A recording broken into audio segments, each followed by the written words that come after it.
शैतान मोदी ने आज दिल्ली के लाल किले में खड़े होकर सिंतास मुआहदे को तस्लीम ना करने और पाकिस्तान का पानी बंद करने का ऐलान कर दिया। भारत ने तय कर लिया है, खून और पानी एक साथ नहीं बहेंगे। किसान हित में, राष्ट्र हित में ये समझौता हमें मंजूर नहीं है। दिल्ली के लाल किले में एक तकरीब से खिताब करते हुए उनका कहना था कि हिंदुस्तान के हक का पानी सिर्फ हिंदुस्तान और हिंदुस्तान के किसानों का है, ये अब और नहीं सहा जाएगा। कि कोई पागल शख्स ही ये सोच सकता है कि वो इस मुल्क के 24 करोड़ से ज्यादा लोगों का पानी रोक सकता है। प्रधानमंत्री मोदी ने बोल दिया कि जो इंडस का पानी है वो भारत का है, और वो भारत का जो पानी है उस पर पहला अधिकार भारत के किसान का है, किसी पाकिस्तानी का नहीं। याद होगा पाकिस्तानी फौज के सरबराह ने क्या कहा था? उन्होंने कहा था कि अगर इस पानी के ऊपर कोई भी तामीरात की गई, हम मिसाइल मारेंगे और हम तुम्हें पानी की एक बूंद ले जाने नहीं देंगे। और जाहिर है ये पाकिस्तान की सालमियत के ऊपर अटैक है, ये पाकिस्तान की नेशनल सिक्योरिटी का कंसर्न है। भारतीय आबी वसाइल के वजीर सीआर पाटिल के मुताबिक इंडियन हुकूमत ऐसे इकदाम पर काम कर रही है जिनके जरिए पाकिस्तान को एक कतरा पानी भी न मिल सके। कि पाकिस्तान को जो है वो वार्निंग दे दी है और पाकिस्तान को ऑपरेशन सिंदूर के अंदर जो है वो वार्निंग दी है। और ये इंडिया जो है ये पाकिस्तान पर एक दोबारा हमले का मंसूबा बना रहा है और इस मामले में इजराइल को भी अपने साथ मिलाने की कोशिश कर रहा है। भारत दरियाई चुनाव से निकलने वाली रणबीर नहर की लंबाई को दुगना करके 120 किलोमीटर तक बढ़ाना चाहता है। कुछ नहीं मिलेगा इनको, कुछ नहीं मिलेगा दोस्तों। इंडस वाटर ट्रीटी फाड़ के जिसके सामने रोना है रो लो, जो करना है कर लो। जहां पाकिस्तान पानी के लिए तड़प रहा है और जगह जगह जाकर भारत को धमकियां लगा रहा है कि भाई पानी खोल दो, पाकिस्तान का पानी मत रोको, अगर भारत ने पानी रोका तो पाकिस्तान के 24 करोड़ लोगों की जानें चली जाएंगी, क्योंकि पाकिस्तान जो है इसी पानी के ऊपर निर्भर करता है। पाकिस्तान की खेती खराब हो जाएगी, पाकिस्तान में भूखमरी आ जाएगी, क्राइसिस आ जाएंगे पाकिस्तान के अंदर। इसलिए भारत को पाकिस्तान का पानी छोड़ना पड़ेगा। फिर मुनीर ने अमेरिका से भारत को धमकी दी थी कि अगर भारत ने पाकिस्तान का पानी रोकने की कोशिश करी और डैम बनाने की कोशिश करी तो फिर पाकिस्तान मिसाइलें मारकर उन डैमों को तबाह कर देगा। और पाकिस्तान का प्रधानमंत्री शहबाज शरीफ लड़खड़ाती जुबान में भी कह रहा है कि भाई हम जो है भारत के ऊपर हमला करेंगे अगर भारत ने पानी रोका। भाई बिलावल भुट्टो ने तो भारत में खून की नदियां बहाने की बातें कर दी कि अगर भारत पानी नहीं छोड़ता है तो फिर नदियों से भारतीयों का खून बहकर आएगा पाकिस्तान में।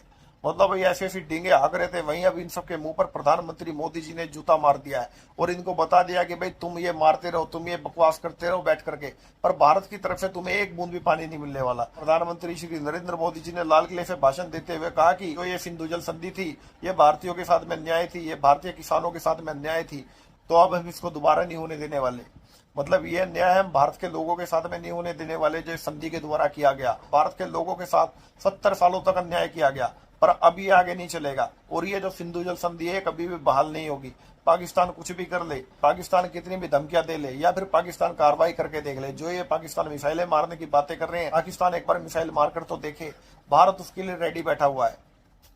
तो भाई क्लियर हो गया कि पाकिस्तानियों को पानी नहीं मिलने वाला है। अब अगर इसके बाद भी पाकिस्तानी धमकी देते हैं और हमला नहीं करते हैं भारत के ऊपर तो समझ जाना भाई पाकिस्तानियों के बस की कुछ भी नहीं है, बस ये भोग सकते हैं। भारत ने तय कर लिया है, खून और पानी एक साथ नहीं बहेंगे। ये ऐसा समझौता था जिसने पिछले 7 दशक से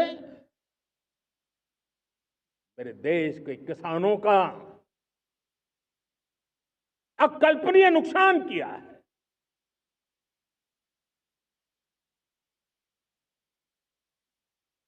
अब हिंदुस्तान के हक का जो पानी है उस पर अधिकार सिर्फ और सिर्फ हिंदुस्तान का है, हिंदुस्तान के किसानों का है। भारत कतई सिंधु समझौते को उस स्वरूप को दशकों तक सहा है, उस स्वरूप को आगे नहीं सहा जाएगा। इस पागल आदमी ने कहा कि खून और पानी एक साथ नहीं बह सकता। इंडस ट्रीटी एक अनफेयर ट्रीटी थी।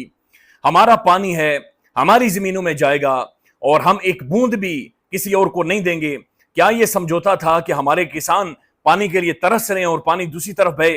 ये समझौता हमें मंजूर नहीं है। तो इंडस वाटर ट्रीटी के ऊपर 15 अगस्त वाले दिन एक रिलीजियसली मोटिवेटेड आरएसएस आइडियोलॉजी से मुतासिर गौ माता का गोबर खाने वाले नरेंद्र मोदी साहब का यह कहना है कि इंडस वाटर ट्रीटी जो दहाइयों तक नेगोशिएट हुई, डिस्कस हुई, दुनिया का एक बेहतरीन फार्मूला जो कि डिस्कस हुआ और दुनिया ने बल्कि इंटरनेशनली रिकॉग्नाइज्ड ये फार्मूला था पाकिस्तान और भारत के दरमियान जो पानी की तकसीम थी, उसके ऊपर एक आरएसएस आइडियोलॉजी से मोटिवेटेड एक पागल आदमी, एक सठिया हुआ वहां पर जनाब आकर ये कह रहा है कि जनाब ये समझौता हमें मंजूर नहीं है। आपको याद होगा पाकिस्तानी फौज के सरबराह ने क्या कहा था?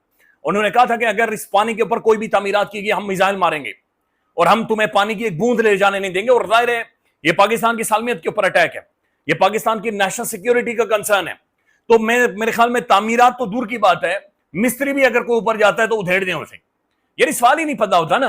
अब 25 करोड़ आबादी इस मुल्क की, आप उसके लिए नेशनल सिक्योरिटी क्राइसिस क्रिएट कर रहे हैं, आप उसके लिए सर्वाइवल को की तरफ आप लेकर जा रहे हैं कि जहां पर हालांकि इसके ऊपर जो बैनुल-अक़वामी जो परमानेंट आर्बिट्रेशन कोर्ट है उसका फैसला आ चुका है कि इंडिया पानी नहीं रोक सकता।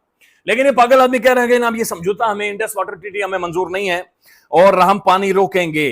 सर 14 अगस्त में हमारे प्राइम मिनिस्टर ने क्या बात की, हमारे प्रेसिडेंट, हमारे लोगों ने क्या कोई मोहब्बत का पैगाम भेजा है? आपको लगता है इन्होंने भी तो यही बातें की है ना कि हम देख लेंगे, पानी बंद किया तो ऐसा कर देंगे। और फिर इसी किस्म की statement Bilawal Bhutto Zardari, prime minister Shahbaz Sharif हो, चाहे डिफेंस मिनिस्टर हो, इनके तमाम की यही स्टेटमेंट है, यही धमकियों वाली स्टेटमेंट है।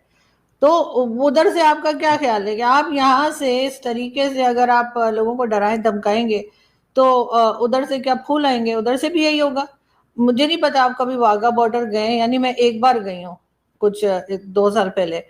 तो हमारी तरफ से उनकी साइड पे जो सॉन्ग्स बज रहे थे वो हार्डली घर में सुन पा रही थी, लेकिन ये कि वो ऐसी थी, वो चक दे इंडिया और इस तरह के थे ना, वो जो मूवीज में होते हैं। और हमारे साइड पे जो तराने या गाने बजाए जा रहे थे वो ऐसे थे कि हम दुश्मन का सर काट देंगे तो हम ऐसा कर देंगे, वैसा कर देंगे, इस किस्म के थे। और इतना लाउड लगा रखा था कि हम दूसरी साइड की आवाज जो है बहुत मुश्किल से सुन पा रहे थे। तो सर नफरतें आप देंगे तो जवाब में फिर नफरत ही मिलेगी ना, जवाब में कोई लड्डू तो आएंगे नहीं। तो इस चीज को भी तो हमें देखना चाहिए। और प्राइम मिनिस्टर शहबाज शरीफ हों, चाहे हमारे आर्मी चीफ हों, अभी अमेरिका गए थे, वहां जाकर भी उन्होंने 2-4 भड़के लगा दी। उसके बाद यहाँ से भी जब हम इसी किस्म की बातें करेंगे, या तो हमने कोई दोस्ती की बात की हो, हमने कोई अमन से रहने की बात की हो, तो दूसरा भी वही जवाब देगा ना। आप जिस जबान में बात करेंगे आपको उसी जबान में जवाब भी मिलेगा। मैडम वो तो बात ठीक है आप कह रही हैं, तो पाकिस्तान ने तो कोई ऐसी कोई लड़ाई की बात नहीं की। पाकिस्तान ने तो यही कहा है कि कई दफ़ा कहा है कि आए हमें बात करनी है, टेबल पे बैठना है। अगले दिन भी प्राइम मिनिस्टर ने ये बात की है, हम टेबल पे बैठने की बात करते हैं, भारत हमें मारने की बात करता है। मैडम थोड़ा सा तो है ना फर्क। सर देखें, वो तो हमें अपनी तरफ से कोई स्टेप भी तो लेना होगा ना। जिन लोगों को हमसे सालों साल से नाराजगी है, जो हमें बार बार ब्लेम कर रहे हैं, मुख्तलिफ उनके अटैक जो हुए हैं उसके ऊपर, वो हमने किए नहीं किए उसके ऊपर तो मैं डिबेट नहीं करूंगी। लेकिन जाहिर है कि हमारी तरफ कुछ ना कुछ उन्होंने इल्जामात लगाए और उनके लिए उन्होंने सबूत भी दिए, हम नहीं माने। तो अब वो क्या करें? आपकी तरफ से वो आप कहेंगे डायलॉग, और आप डायलॉग क्या करेंगे? वो अगर फर्ज करें वो आ जाते हैं बातचीत करने, वो कहेंगे कि जी आपके यहाँ फलाना टेररिस्ट है, फलाना टेररिस्ट है, हाफिज सईद है, ये है वो है। आपने कह देना नहीं वो तो है ही कोई नहीं। तो वो क्या बात करें आकर?